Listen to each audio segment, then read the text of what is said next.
Good evening and welcome to Primetime News, coming to you live and direct from the Newsfirst studios here in Colombo. I'm Bernadine Singha. Let's now take a look at headlines. Extraordinary Gazette notification slashes 2 ministerial portfolios awarded to Harin Fernando and Malik Samaravikrama. MP Radhakrishnan unhappy after being deprived of cabinet portfolio. UPFA MP Ranjit Soiza granted bail.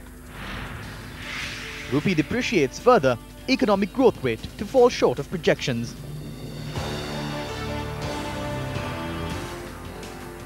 Two subject ministries which were under the purview of Harin Fernando and Malik Samaravikrama have been removed from the respective ministerial portfolios. This was revealed through extraordinary gazettes which were issued by the government printer.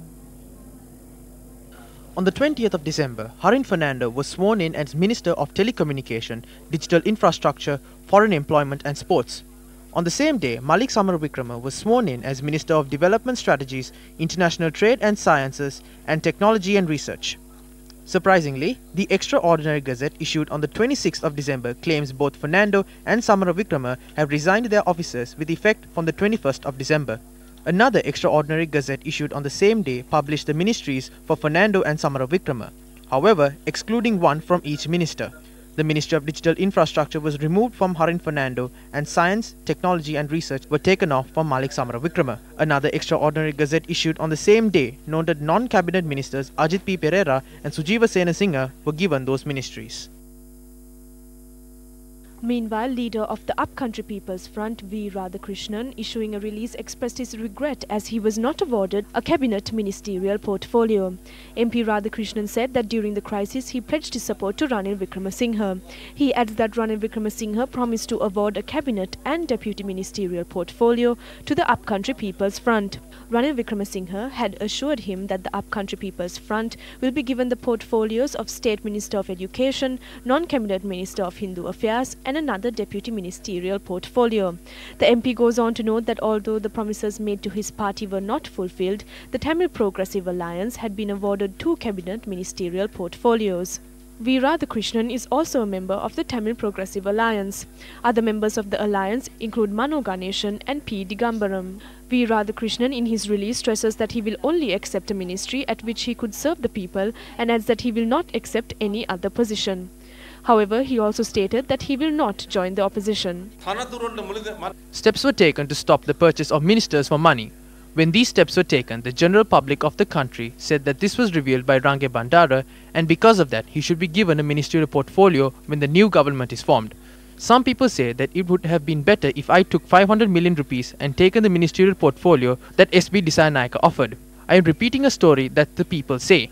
Many media institutions have also carried this story continuously. Some have dubbed this as a red light to the government by Range Bandara. Range Bandara is disappointed. Will this cause the issues to the government? Friends, I am a red light to Mahinda Rajapaksa and his group. I would like to remind you, in January, I will come before you as a person holding a position in which I can work for this district, this province and this country. So don't be alarmed. I don't think we should be alarmed by his statement. He should be awarded a ministerial portfolio. I believe that Honourable President will discuss with the Prime Minister and resolve this issue. It is fair to give him a cabinet ministerial portfolio. He is a person who worked for our party for a long time as the leader of the Puttalam district, so his request can be justified. There is no problem with the list. A decision on this matter will be taken in the future after holding discussions with the President.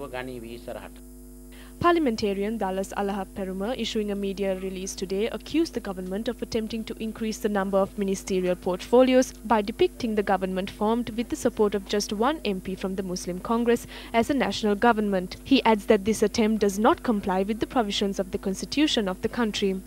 Dallas Alahap Peruma in his release said that he was amazed by the silence of groups that protested, calling for democracy to be protected in the face of these shameless acts. The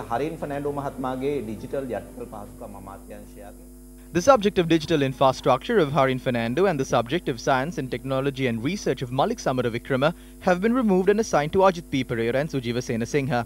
In every cabinet, there have been separate ministries for these portfolios. The backstory is that the number of cabinet ministers were limited to 30 by the 19th Amendment.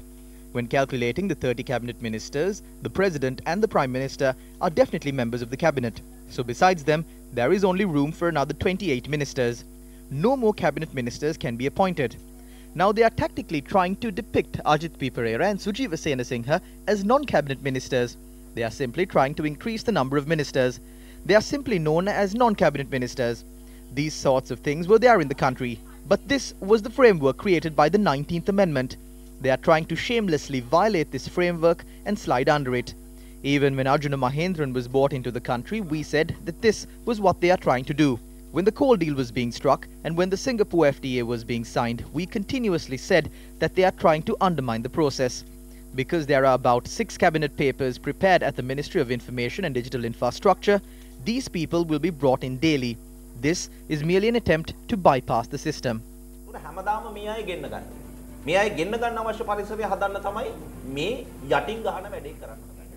In more local news, Minister Sujiva Senasinghe assumed duties today. Sujiva Senasinghe assumed duties as the non-cabinet Minister of Science and Technology and Research today. I believe we were deprived of certain positions due to the disagreements within our party. I believe this must be the drawback. Sajith Premadasa, who will be the most talented and efficient future president of Sri Lanka, is from the UNP. Sajith Premadasa is a man of efficiency, and that is why I appreciate and praise him so much. On the other hand, we have a matured, well-experienced and knowledgeable leader, Ranil Wickramasinghe. We will continue to fight within the party to ensure that Sajith Premadasa will receive the support of everyone, including Ranil Wickramasinghe. While he is strengthened, we hope to strengthen ourselves as well as all those with us and to create a golden era for the UNP.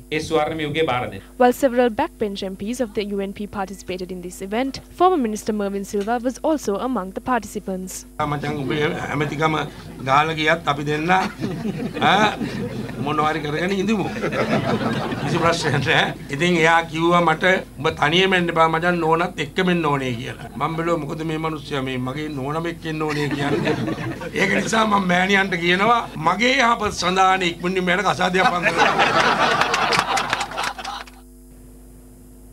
Leader of the National Unity Alliance, Azad Saleh, expresses these views during a press briefing today.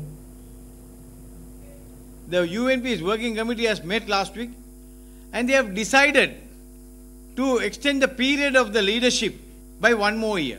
Leader, deputy leader, all officials elected have been extended by 1 year.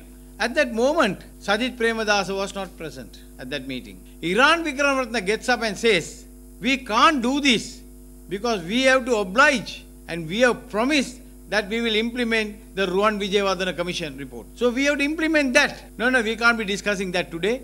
We will extend this by 1 year. Next meeting we will discuss about that. We saw when the no confidence motion came, we saw how the young MPs, my God, putting their chest forward and saying, we will allow the leader to win in the no confidence. Soon after he wins, we will bring about a leadership change. Now again a no confidence. Now again a confidence vote. That too they said we will vote and we will wait for a change. The Podujana Perumuna convened a press briefing in Colombo today. Ranil Wickramasinghe acts modestly and comprehensively discuss democracy only until he obtains power and control. Thereafter, it's only a kitchen cabinet. It is with this cabinet that all decisions are made. Advice from those who guarded and remained with him at temple trees, including the Buddhist monks who chanted Pirit, have been disregarded. During his struggle for leadership, Ranil Wickramasinghe made several promises. However, none of those were fulfilled.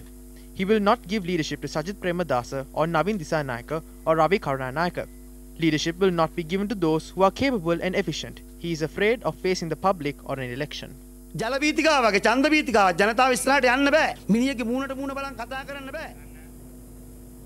Sri Lankan rupee has depreciated to an all-time low once again. The rupee was selling at 184.0758 against the dollar. The rupee was selling at 184.0758 against the dollar. According to the Central Bank's Monetary Policy Review number 8 of 2018, the Sri Lankan rupee depreciated by 15.9% against the US dollar. Thus far, during 2018 up to the 27th of December. The trade deficit widened further in the first 10 months of 2018 with the expansion in import expenditure outpacing the growth of export earnings. Both the government securities market and the Colombo Stock Exchange experienced net outflows of foreign investment.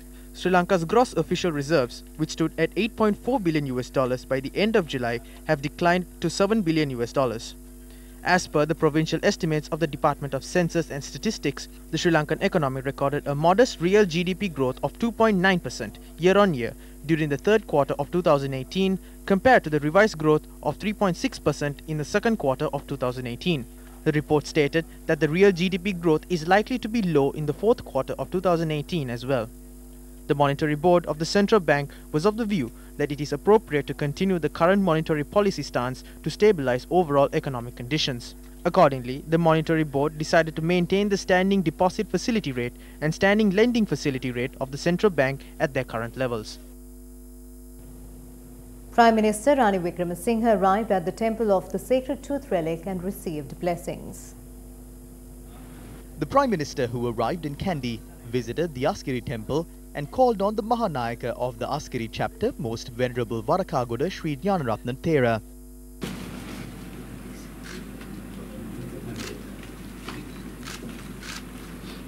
Prime Minister Wickremesinghe then invoked the blessings of the Sacred Tooth Relic.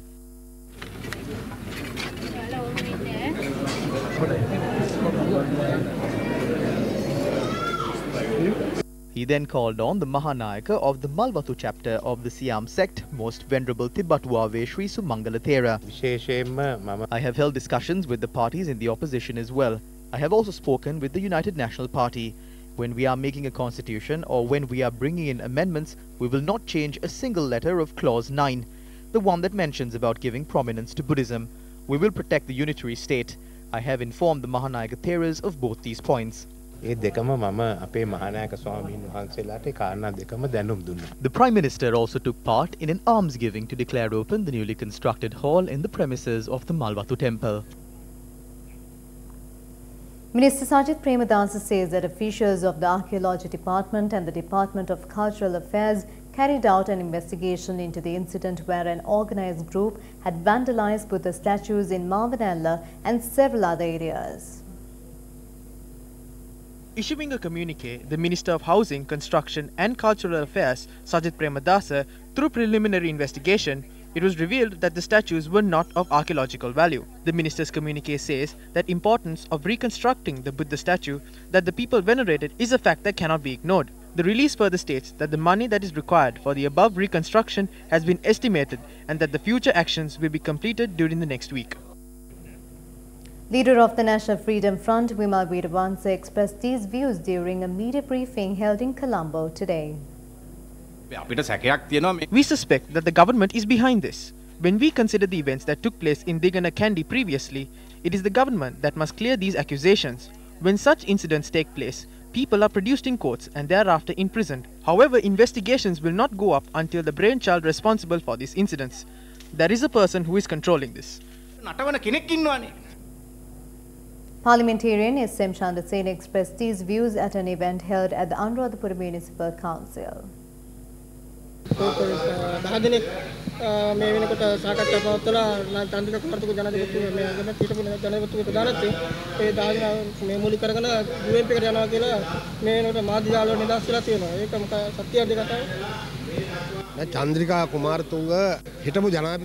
Once we had great devotion towards former President Chandrika Kumaratunga, but in the recent past she has acted in a way which brought disrepute to the whole Bandaranayaka generation. She conspired to disrupt the development of the country and destroy the country. Now attempts are being made to create issues inside the SLFP at a time when President Maithripala Sirisena is reforming and building the party. Chandrika Bandaranayaka's political career is over. If she goes in front of a mirror, she could clearly understand if she should continue to conspire or go to a temple and obtain sil. We ask her to engage in more religious activities and stop being envious and put an end to all conspiracies and hate.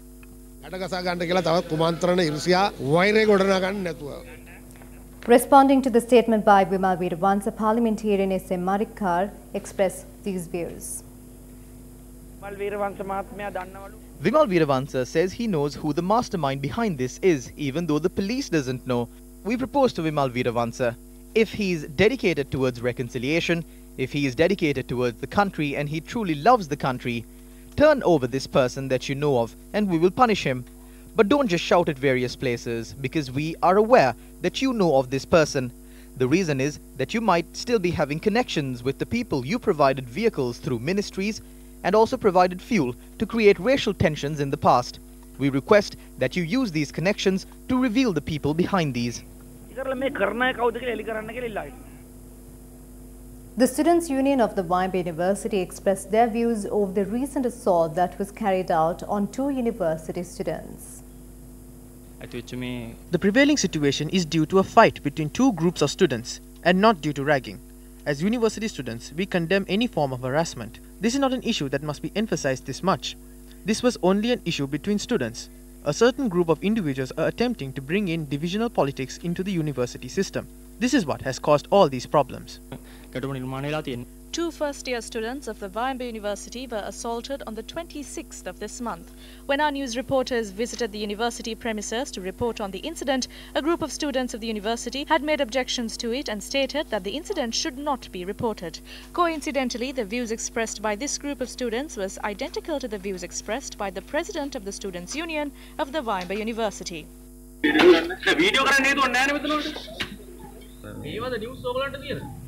The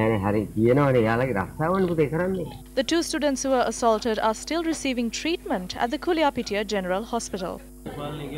They talk about politics. I haven't even voted.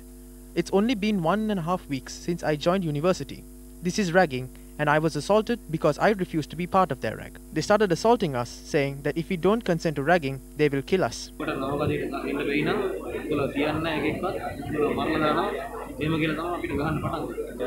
I was involved in an accident about 3 weeks ago. I had an operation. I have a plate implanted here. I attend university with my hand bandaged like this. I go to university in a car and park it outside because I can't take it in. This is definitely ragging, and they did this because we did not consent to it. Even my family does not have any political background. I entered university by studying hard, and I will not leave university or my degree because of ragging. The university has appointed a committee to inquire on this matter. We hope to complete this inquiry within 3 days. Those responsible will be punished according to the rules and regulations of the university. As a university, we will not hesitate to take the necessary steps against this. A suspect was arrested near the Halfstaff Court complex with a firearm and 5 bullets. The police said that the suspect had attempted to open fire on a person at the court complex, but the weapon did not fire. The Organised Crime Division of Police had arrested a resident of Modara for possession of Kerala ganja. He was to be presented before courts today. The relatives of this suspect had arrived at courts to seek bail, and the police added that the initial suspect had attempted to fire at the relative who arrived to seek bail for the second suspect. The 48-year-old who was arrested is a resident of Mattakulia. Information has come to light that this incident took place as a result of an ongoing dispute between 2 organized criminal gangs in Modara. The arrested suspect is to be produced before courts tomorrow. UPFA parliamentarian Ranjit Zoysa was released on bail today. The Palmadula magistrate granted bail to MP Zoysa after considering a motion filed in court. A team of lawyers headed by President's Counsel Anil De Silva represented Ranjit Zoysa in court. The magistrate inquired as to if the police were against granting bail to the suspect. After considering the facts, the magistrate released the 4 suspects, including MP Zoysa, on a surety bail of 400,000 rupees each. Some people recorded phone conversations inviting them to take up cabinet portfolios. Today, they have received cabinet portfolios. The government should stop playing the fool and initiate a program to provide concessions to the people without trying to take revenge from us. Allianz Platinum Awards 2018. I was able to win in Asia as the para-athlete, and it wasn't difficult for me. I am the runner-up for the 100 meter and 200 meter sprint event in Asia. Winning the Platinum Award is not going to be easy, but I will succeed in that challenge. I am Upul Indika. Sports First Allianz Platinum Awards 2018. With that, we wrap up Primetime News. I'm Bernadine Jayasinghe. Take care. Good night.